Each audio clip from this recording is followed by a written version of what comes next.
आप देख रहे हैं प्रोग्राम हकीकत क्या है। मैं हूं सोनिया सत्ती। आज की सबसे बड़ी डेवलपमेंट ये है कि साइफर केस का फैसला आ गया है। बानी चेयरमैन साबिक चेयरमैन पीटीआई शाह महमूद कुरैशी को 10-10 साल कैद बामुशक्कत की सजा सुनाई गई है। ये बड़ी अहम डेवलपमेंट है। इलेक्शन से कुछ दिन पहले चेयरमैन पीटीआई साबिक चेयरमैन पीटीआई को सजा सुना दी गई है और काफी दिनों से ये एक्सपेक्ट किया जा रहा था कि जल्द से जल्द इस केस का फैसला आ जाएगा और बिलाखिर आज ये फैसला आ गया। इस पर पाकिस्तान तहरीक इंसाफ का रद्द-ए-अमल ये बैरिस्टर गौहर साहब ये कह रहे हैं कि साइफर केस आईनी और कानूनी तरीकों से हटकर चलाया गया। अब जाहिर है इसको आगे चैलेंज करने की भी बात हो रही है। अब देखना यह है कि आगे इस सारी सूरत हाल को लेकर होगा कि अब बहरहाल बज़ाहिर ये मुश्किलात जो हैं वो पाकिस्तान तहरीक इंसाफ के लिए बढ़ गई हैं क्योंकि बानी पीटीआई इमरान खान साहब जो हैं उन पर ऑलरेडी इससे के अलावा भी बहुत सारे मुकदमात हैं जिनके बारे में ये कहा रहा है कि उनका भी जल्द से जल्द फैसला आ जाएगा। लेकिन ज़ाहिर इलेक्शन से पहले इस तरह का फैसला आना क्या उनके वोटर सपोर्टर्स जो हैं पाकिस्तान तहरीक इंसाफ के उनके लिए भी बड़ा एक सेटबैक होगा। क्या इलेक्शन पर ये सारा फैसला जो है वो असरअंदाज होगा?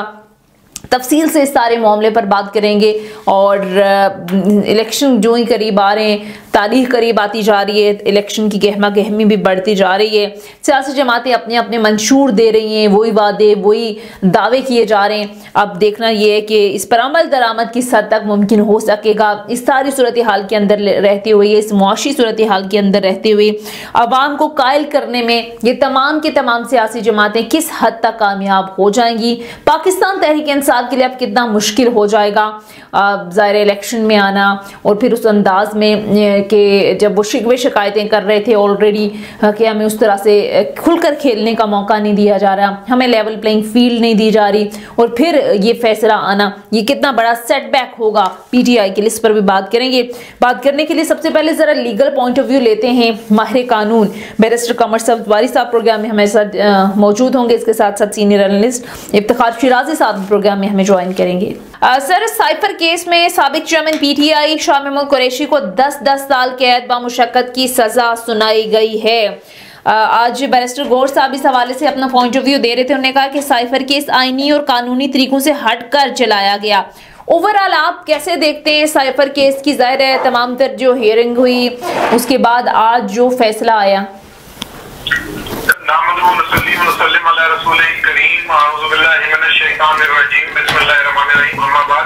मैम आपको बहुत बहुत शुक्रिया कि आपने इस हवाले से मुझे इज़हार ख्याल करने का कहा। तो कानून के तालिब इल्म के तौर पर मैं ये समझता हूँ कि जिस तरह ट्रायल चलाया गया, देखिए सजा या जजा बेशक खुदा ताला के बाद रूए जमीन पर जज का इख्तियार है और उसके पास है ये डिस्क्रेशन वो कर सकता है।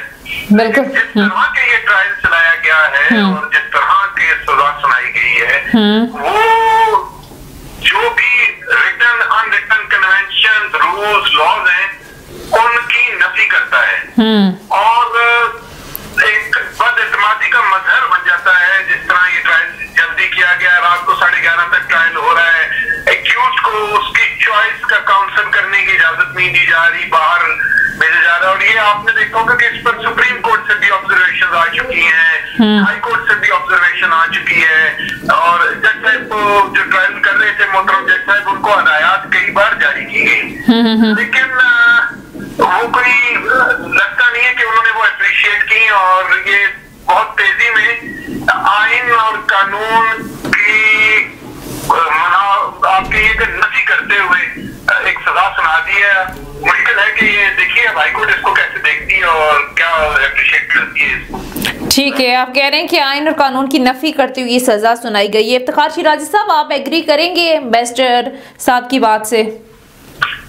देखिए, मेरा ख्याल में जो केस है शायद उसकी बुनियाद तो हो कि अगर बतौर वज़ीर आज़म उनकी ये जिम्मेदारी थी क्योंकि आसास मालूमात उनके नोटिस में आई हैं जो उनके पास मौजूद थी तो उसको पब्लिक नहीं करना था। तो यही वजह है कि ऑफिशियल सीक्रेट एक्ट की सेक्शन 5 और 9 के तहत उनके खिलाफ एक मुकदमा तो बना।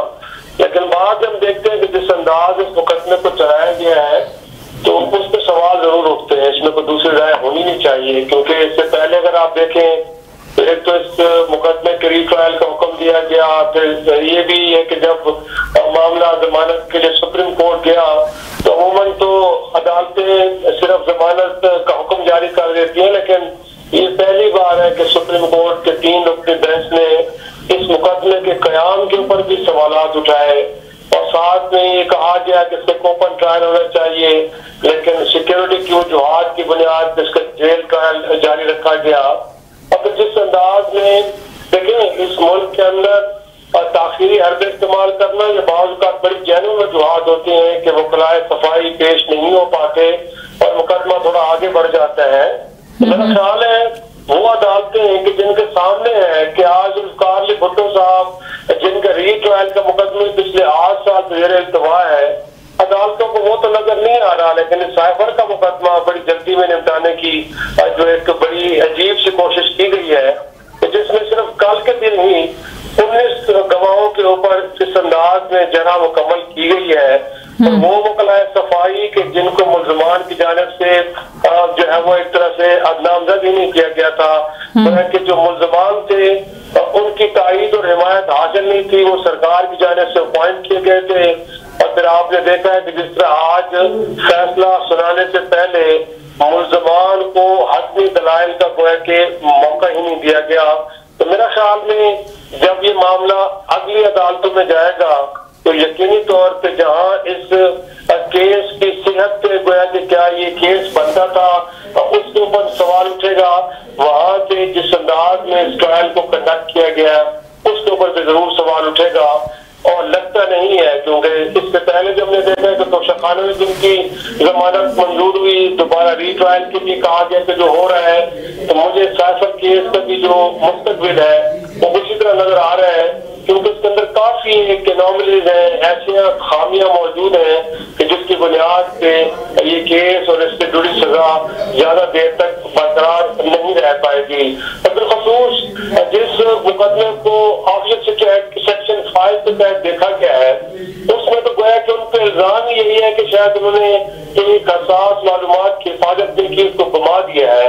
तो सेक्शन 5 की सब सेक्शन C और हम D देखें तो उसमें अगर ये जुर्म साबित भी हो जाता है तो इसमें मैक्सिमम सजा 2 साल की है। तो हम समझ नहीं पाए कि 10 साल की सजा कहाँ से निकाल के अदालत से आई, तो कभी तक तहरीरी हमारे पास जजमेंट है नहीं, तो हम कह नहीं सकते कि किन बुनियादों पे पनिशमेंट दी गई है। ठीक है, जिस तरह से अभी बैरिस्टर साहब इफ्तिखार शिराजी साहब भी बात कर रहे हैं कि ये समझ से बालातर है कि ये इस मामले पर 10 साल की सजा क्यों दी गई है। अगर सजा बनती भी है, पहली बात है बनती नहीं, अगर बनती है तो 2 साल बनती है। लेकिन ये बड़ी एक डिस्कशन चल गई है कि आम इंतखाबात से ठीक पहले इसी तरह से नवाज शरीफ साहब को भी नाअहल किया गया था एक पनामा केस को लेकर, और आज ये सब कुछ रिपीट हो रहा है बानी चेयरमैन के साथ। आपको लगता है कि इन दोनों केसेस का कोई बन सकता है? लाइक पनामा तो एक डिफरेंट केस था, ये बानी चेयरमैन PTI का एक डिफरेंट केस था, लेकिन ओवरऑल जिस अंदाज में बात होती है कि जो लोगों को लेवल प्लेइंग फील्ड ना देना, इलेक्शन से पहले घर भेज देना, इसका आप इसको कैसे देखते हैं, इस सारे प्रोसेस को आप? मैम देखिए, अगर मुआवजा किया जाए तो वो भी जो किया गया उसको भी डिफेंड नहीं किया जा सकता, वो भी गलत था, और ये भी जो किया गया है ये भी गलत है और किसी सूरत डिफेंड नहीं किया जा सकता।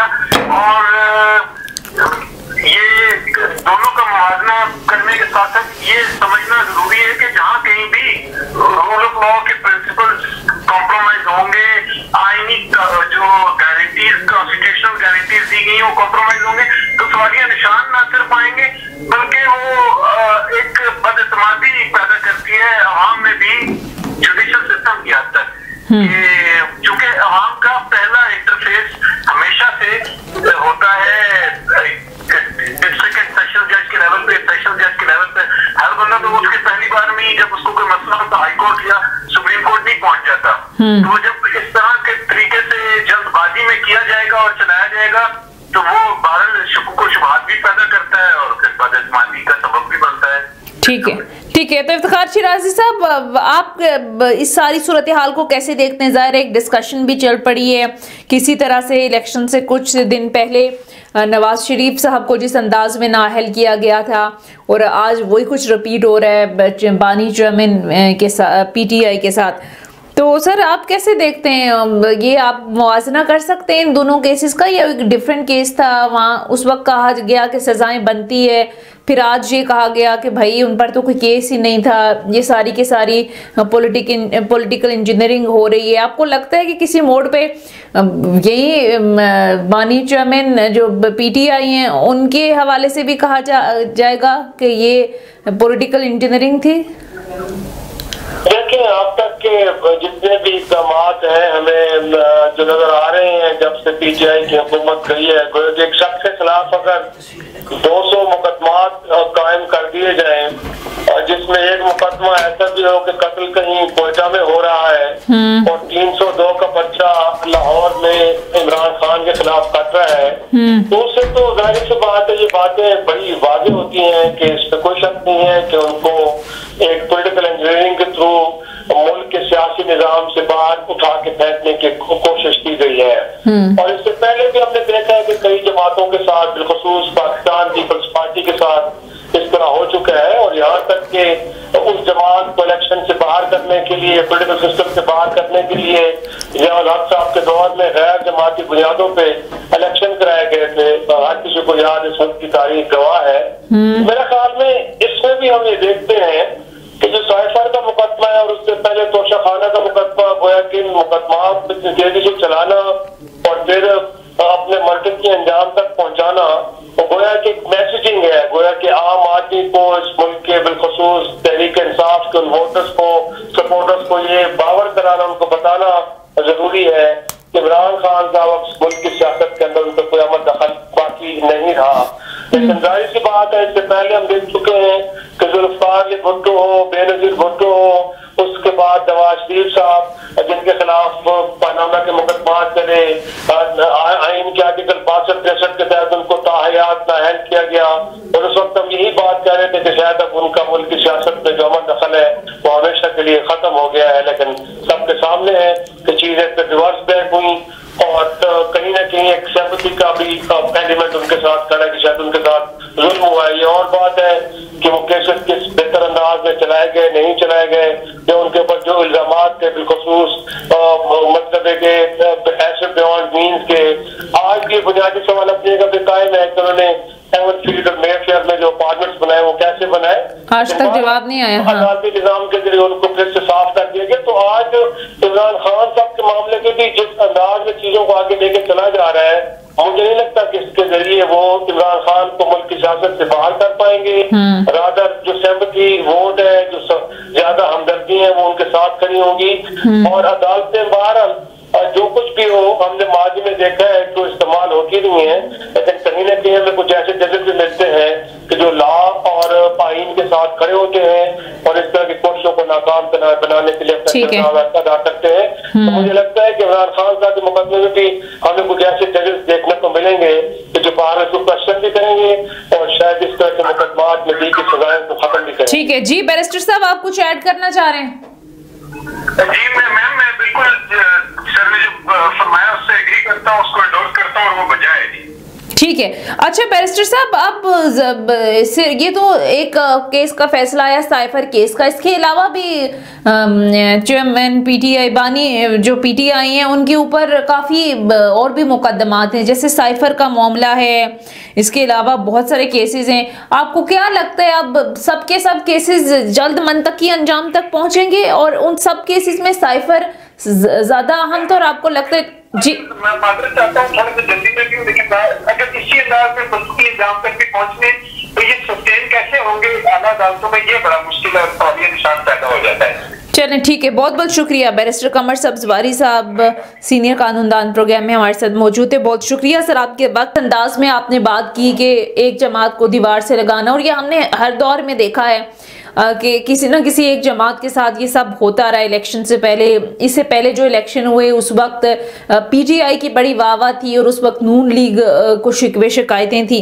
अब एक ऐसे माहौल में जो सब कुछ जाहिर है जिस अंदाज में हो रहा है, आपको लगता है कि कोई स्टेबिलिटी आएगी इलेक्शन के बाद, कोई माहौल बेहतर होगा? तो देखिए, मेरे ख्याल में जो लेवल प्लेइंग फील्ड का जो गिला शिकवा है वो सिर्फ तहरीक इंसाफ नहीं कर रही थी, बल्कि कहीं ना कहीं हमें पाकिस्तान पीपल्स पार्टी भी इसी तरह की गुफ्तगू करते हुए नजर आई और उनकी तरफ से इस तरह की बातें हुई जिससे लग रहा था कि किसी एक शख्स कोई, जिस तरह 2018 के अंदर इमरान खान साहब के मुतालिक कहा जाता था कि वो शायद एस्टेब्लिशमेंट के लाडते हैं, अब मुस्लिम लीग नून और उनके कायद जिनके खिलाफ सजाओं को इतनी तेजी के साथ खत्म किया गया कि जो शख्स 21 अक्टूबर को इस मुल्क में लैंड कर रहा था वो एक मुजरिम और भगोड़ा था, और जब उसके कागजात नामजदगी मंजूर किए गए तो उस वक्त की ताहयात नाअहल था किसी अवामी ओहदे के लिए, एक उनके कागजात को मंजूर किया गया। तो ये इशारे तो जरूर मिल रहे हैं कि इस बार कुछ स्कीम क्या है, कि किस जमात को दोबारा इक़्तिदार में लाया जा रहा है और ये कोशिशें और ये मंसूबे कहाँ पे बनाए जा रहे हैं। तो मेरे ख्याल में मुल्क के अवाम अब इतने बेवकूफ नहीं रहे, अब सोशल मीडिया है, डिजिटल प्लेटफॉर्म है, इत्तलात के बहुत सारे जराए हैं और लोगों को समझ आ रही है कि इस मुल्क में सियासी जमातों को किस तरह ऊपर नीचे किया जाता है और अवामी मैंडेट को किस तरह निगेट करके तो जो गैर मकबूल लोग हैं उनको इक़्तिदार में बिठाया जाता है। तो इस तरह के इलेक्शन जारी सी बात है। हमने देखा है कि कंपैरेटिवली इस मुल्क के अंदर जो 2018 का इलेक्शन था उसमें कहीं कहीं लगता था कि काफी हद तक शफाफियत है, लेकिन जब उसके भी नतायज को खुले दिल के साथ तस्लीम नहीं किया गया और उसकी जो उस वक्त की जो पोजीशन थी वो सड़कों पे आने के लिए तैयार थी, पहले मतलब में पार्लियामान ऐसा नहीं बन रही थी और बाद में हमने ट्रबुलेंस देखी है।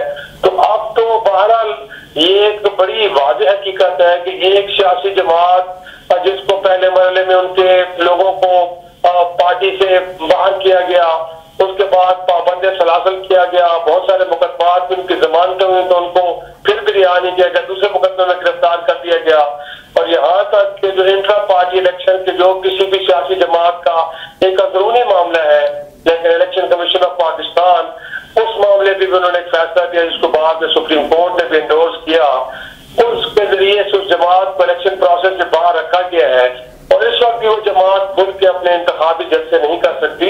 तो मेरे ख्याल में इस माहौल में जो इलेक्शन होने जा रहा है बतौर एक पाकिस्तानी के मैं कुछ ज्यादा पुरुमीद नहीं हूँ कि ये इलेक्शन पाकिस्तान के अंदर एक हमें जो अनडिस्प्यूटेड पार्लियामान दे पाएगा और इसके इलेक्शन के नतीजे में जो नतायज आएंगे उनको सब खुले दिल के साथ तस्लीम करेंगे और उसके बाद इस मुल्क के अंदर एक स्टेबिलिटी का माहौल में देखने को मिलेगा। मुझे उसके बाद एक ट्रबुलेंस और एक इंतशार और अफरा तफरी की कैफियत नजर आ रही है, बट ये है कि मेरे ख्याल इस मुल्क की सियासी जमातों का भी समझना चाहिए कि अगर इस मुल्क के अंदर इंतशार की कैफियत बाकी रहती है तो जहाँ इकोनॉमी की इतनी बुरी हालत है और मुल्क के अंदर अगर इतनी ज्यादा पोलराइजेशन है तो खुदा न खासा को बहुत बड़ा नुकसान न हो जाए। तो बहरहाल छोटे इख्तलाफात को पशपुश डाल के पाकिस्तान को आगे बढ़ने के लिए मुझे लगता है कि अब सियासतदानों के विजडम का इम्तिहान है, तो वो अगर इक़्तिदार के पीछे भागेंगे तो फिर तो मेरे ख्याल में इस मुल्क में इंतशार देखेंगे। अगर वो समझते हैं कि अपोजिशन में बैठ के भी इस मुल्क की खिदमत की जा सकती है तो किसी एक जमात को स्पेस दे के आगे बढ़ना चाहिए, तो फिर मेरे ख्याल में तो माहौल बेहतर हो सकता है। बट देखना ये पड़ेगा कि क्या हमारे सियासतदानों की सोच में तो बदलाव आया है, क्या वो मैच्योर हुए हैं या उनकी सियासत सिर्फ इक़्तिदार की सियासत है जिसके लिए कुछ करना भी उनके लिए कोई एक तरह से मुश्किल काम नहीं है। हर किस्म का कम्प्रोमाइज भी कर सकते हैं, वो हर किस्म के जो है वो गैर आईनी हथकंडे भी इस्तेमाल कर सकते हैं। अगर तरीकाकार और रवश रही तो फिर तो मेरे ख्याल में मसाइल और ज्यादा बढ़ जाएंगे। ठीक है, बहुत बहुत शुक्रिया सीनियर एनालिस्ट इफ्तिखार शिराजी साहब प्रोग्राम में हमारे साथ मौजूद थे। बहुत शुक्रिया सर आपके वक्त का। नाज़रीन, ये था हमारा आज का प्रोग्राम। फीडबैक जरूर दीजिएगा। अगले प्रोग्राम तक इजाजत दीजिए। खुदा हाफिज।